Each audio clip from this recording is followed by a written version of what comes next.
Very very good morning to all of you. नमस्कार दोस्तों, मैं हूं कुंदन जायसवाल और स्वागत है हमारे सरकारी परीक्षा की डेली करंट अफेयर्स वाले सीरीज में आपका। दोस्तों आज भी हम आपके साथ डेली करंट अफेयर्स से रिलेटेड कुछ इंपॉर्टेंट एमसीक्यूज और स्टैटिक इंफॉर्मेशन डिस्कस करने वाले हैं। तो वीडियो को बीच में छोड़कर मत जाइएगा, हमारे साथ लास्ट तक बने रहिए क्योंकि यहाँ जो आपको इन्फॉर्मेशन मिलने वाली है वो आपके आने वाले एग्जाम्स के लिए काफी ज्यादा इंपॉर्टेंट होने वाली है। दोस्तों हमेशा की तरह आज भी हम आपके साथ मोटिवेशनल कोट डिस्कस करने वाले हैं और हमारा आज का मोटिवेशनल कोट है, मेहनत इतनी खामोशी से करो कि कामयाबी शोर मचा दे। बहुत ही मोटिवेशनल कोट है आपके लिए। आप जो कार्य कर रहे हो उसे ऐसे ढंग से करो कि किसी को पता ना चले कि आप किस चीज की तैयारी में लगे हुए हो।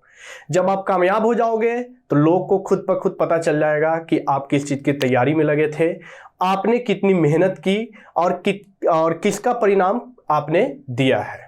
ठीक है, तो दोस्तों इसी मोटिवेशनल कोट के साथ हम डेली करंट अफेयर्स वाले सीरीज में आगे बढ़ते हैं और देखते हैं हमारा आज का पहला क्वेश्चन।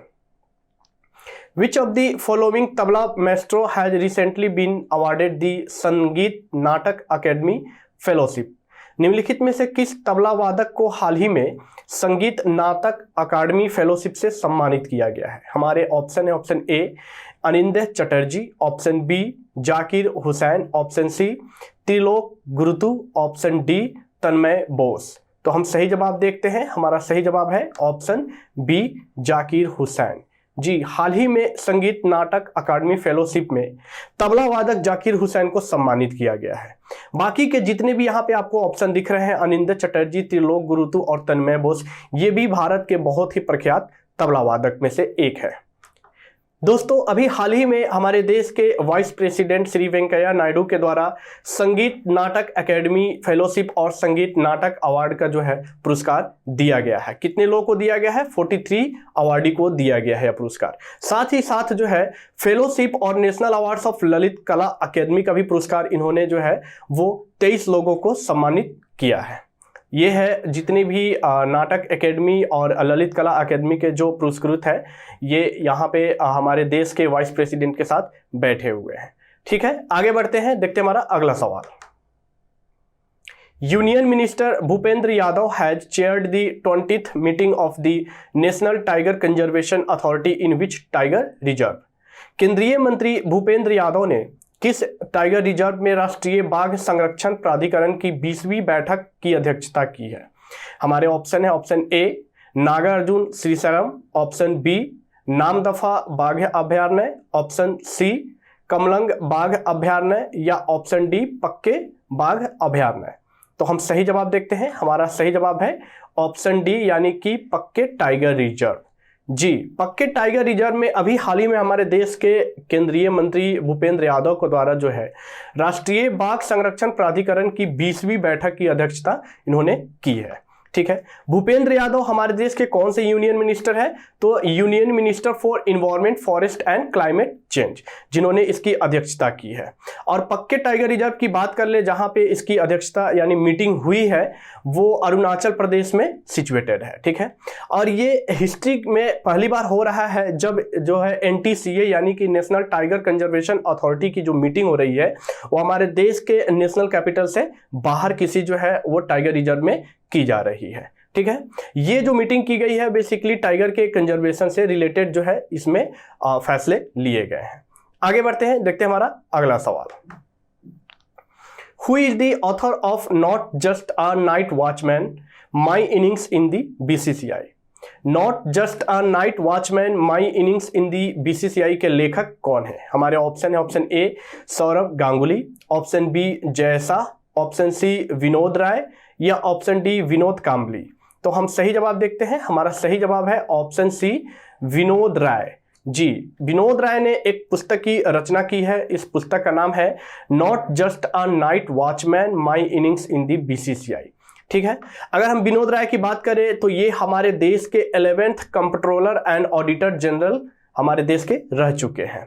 और इस किताब में इन्होंने जो है BCCI में जो 33 मंथ इन्होंने बिताए हैं उससे रिलेटेड इन्होंने जो है सारी चीज़ों की व्याख्या इस किताब में इन्होंने की है कि कैसे उन्होंने BCCI के किस पद पे उन्हें नियुक्त किया गया था और कैसे उन्होंने उस पद को जो है अच्छे से सुशोभित किया और क्या क्या कार्य अपने शासनकाल में इन्होंने किया। ये पुस्तक की जो पब्लिकेशन की गई है वो रूपा पब्लिकेशन इंडिया के द्वारा की गई है। आगे बढ़ते हैं, देखते हैं हमारा अगला सवाल। How many gold medals has India own in the 2022 Thailand open boxing tournament? 2022 Thailand open boxing tournament में भारत ने कितने स्वर्ण पदक जीते हैं? हमारे ऑप्शन है option A 1, option B 2, option C 3 या ऑप्शन डी 4। तो हम सही जवाब देखते हैं। हमारा सही जवाब है ऑप्शन सी 3। जी, थाईलैंड बॉक्सिंग टूर्नामेंट 2022 में इसका जो है आयोजन किया गया है अभी हाल ही में, और इसमें भारत ने जो है टोटल 3 जो है गोल्ड मेडल जीते हैं। इसमें भारत ने जो है टोटल 10 मेडल जीते हैं, जिसमें से टोटल 3 गोल्ड मेडल है और 4 सिल्वर मेडल है और 3 ब्रोंज मेडल है। ठीक है दोस्तों, ये जो टूर्नामेंट खेला गया था ये थाईलैंड के फुकेट में खेला गया था। अगर गोल्ड मेडल की बात कर ले कि भारत के किस खिलाड़ी ने जो है भारत को गोल्ड मेडल दिलाया है, तो Govind Sahni 48 kilo weight category में इन्होंने गोल्ड मेडल जीता है। अनंत प्रहलाद चोपड़े जो है वो 54 किलोग्राम के कैटेगरी में इन्होंने गोल्ड मेडल जीता है, और सुमित जी ने जो है 75 किलोग्राम के कैटेगरी में गोल्ड मेडल भारत को दिलाया है। आगे बढ़ते हैं, देखते हैं हमारा अगला सवाल। दोस्तों, अगला सवाल पे जाने से पहले हम आपके साथ डिस्कस करना चाहते हैं कि यहाँ पे आपको डेली करंट अफेयर से रिलेटेड इंफॉर्मेशन दी जा रही है, लेकिन क्या आपको पता है कि इस डेली करंट अफेयर से रिलेटेड जो क्विज आपको पर डे जो आपके एग्जाम में काफ़ी ज़्यादा जो है इंप्रूवमेंट ला सकती है, हमारे साइट से आप वो लगा सकते हैं। मॉक प्रैक्टिस सेट भी आप यहाँ से लगा सकते हैं। साथ ही साथ कई तरह के आपको एनालिसिस वीडियोज और इंफॉर्मेशनल शॉर्ट वीडियोज भी प्रोवाइड किए जाते हैं, आप वो भी देख सकते हैं। मतलब कि आपके आने वाले एग्जाम्स जो भी हैं उसमें हम आपकी हर तरह से मदद कर रहे हैं, चाहे वो डेली करंट अफेयर्स के रूप में हो, चाहे ये एनालिसिस के रूप में, डिस्क्रिप्टिव वे के रूप में हो, चाहे ये मॉक टेस्ट के रूप में है। तो आप सरकारी परीक्षा की साइट को जरूर एक बार विजिट करें, वहां पे आपको बहुत सारी इंफॉर्मेशन आपके एग्जाम से रिलेटेड मिल जाएंगे। बढ़ते हैं हमारे अगले सवाल की तरफ। Which of the following pair of players has won the gold medal in the mixed event of the Squash World Doubles Championship? निम्नलिखित में से किस खिलाड़ी की जोड़ी ने स्क्वैश वर्ल्ड डबल्स चैंपियनशिप की मिक्स्ड स्पर्धा में स्वर्ण पदक जीता है? हमारे ऑप्शन है option A Adrian Waller and Alison Walters, option B Dipika Pallikal and Saurav Ghosal, option C Sarah Jane Perry and Waters, option D Dipika Pallikal and Joshna Chinappa. तो हम सही जवाब जानते हैं। हमारा सही जवाब है ऑप्शन बी, यानी कि दीपिका पल्लिकल और सौरभ घोषाल। जी, इनकी डबल्स जोड़ी ने मिक्स्ड स्पर्धा में कहाँ पे वर्ल्ड डबल्स चैंपियनशिप में स्वर्ण पदक जीता है। जी, ये जो है भारत देश का पहला स्वर्ण पदक है जो कि WSF world doubles squash championship में जीता गया है। अगर हम बात करें कि इन्होंने किस खिलाड़ी को हराया है, तो इन्होंने एड्रियन वॉलर और एलिसन वाटर्स को, जो कि इंग्लैंड की खिलाड़ी है, उनको हराकर ये गोल्ड मेडल अपने नाम किया है। और इस चैंपियनशिप का जो आयोजन किया गया था वो स्कॉटलैंड के ग्लासगो में किया गया था। आगे बढ़ते हैं, देखते हैं हमारा अगला सवाल। Recently Shiv Kumar Subramaniam has passed away, he was a dash. हाल ही में शिव कुमार सुब्रमण्यम का निधन हो गया है, वह एक डैश थे। मतलब कि आपको फील करना है कि क्या थे वो। तो हमारे ऑप्शन है ऑप्शन ए पॉलिटिशियन यानी राजनीतिज्ञ, ऑप्शन बी एक्टर यानी कि अभिनेता, ऑप्शन सी राइटर यानी कि लेखक, या ऑप्शन डी साइंटिस्ट यानी कि वैज्ञानिक। आपको बताना है कि कुमार सुब्रमण्यम, जिनका हाल ही में निधन हो गया है, पूरा नाम शिव कुमार सुब्रमण्यम, वो क्या थे, आपको इस ऑप्शन में से चुनकर बताना है। चलिए सही जवाब देखते हैं। हमारा सही जवाब है ऑप्शन बी एक्टर। जी, शिव कुमार सुब्रमण्यम ये जो है बॉलीवुड के बहुत ही फेमस एक्टर थे, जिन्होंने कई सारी मूवीज में इन्होंने काम किया हुआ है। इनका अभी हाल ही में निधन हो गया है। अगर इनकी बात करें तो वो एक्टर के साथ साथ स्क्रीन प्ले राइटर भी थे। ये है शिव कुमार सुब्रमण्यम, और आपने शायद इनको कई सारी मूवीज में भी देखी होगी, जैसे 2 स्टेट्स में, मीनाक्षी सुंदेश्वर में, और हिचकी मूवी में भी काफ़ी ये फेमस मूवीज है जिसमें इन्होंने जो है काम किया हुआ था। इनको कई सारे अवार्ड भी मिल चुके हैं, जैसे film fair award for best screen play for परिंदा के लिए इनको जो है best film fair screen play का अवार्ड मिला था फिल्म फेयर अवार्ड में, ठीक है। सुब्रमण्यम जी ने अपनी फिल्म की जो जर्नी शुरू की थी वो 1989 में परिंदा फिल्म से ही इन्होंने की थी, और इसके लिए इन्हें जो है बेस्ट स्क्रीन प्ले का अवार्ड भी दिया गया है। आगे बढ़ते हैं, देखते हैं हमारा अगला सवाल। Who had been appointed as member board representative of ICC cricket committee? ICC cricket समिति के सदस्य बोर्ड प्रतिनिधि के रूप में किसे नियुक्त किया गया है? हमारे ऑप्शन है, option A Sourav Ganguly, option B Rahul Dravid, option C Sachin Tendulkar या ऑप्शन डी जय शाह। तो हम सही जवाब देखते हैं। हमारा सही जवाब है ऑप्शन डी जय शाह। जय शाह को अब सभी जानते होंगे, अमित शाह जी के ये लड़के हैं।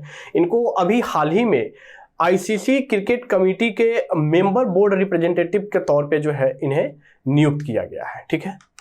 अगर हम जय शाह की बात कर ले तो ये बीसीसीआई के अभी सेक्रेटरी के रूप में जो है ये बने हुए हैं, और इसके अलावा जय शाह के अलावा महिला जयवर्धने को जो है वो पास्ट प्लेयर रिप्रेजेंटेटिव आईसीसी के नियुक्त किए गए हैं। अगर बात कर ले कि अभी हाल ही में साउथ अफ्रीका में जो है ICC under 19 women's T20 world cup का भी जो है आयोजन किया जाएगा।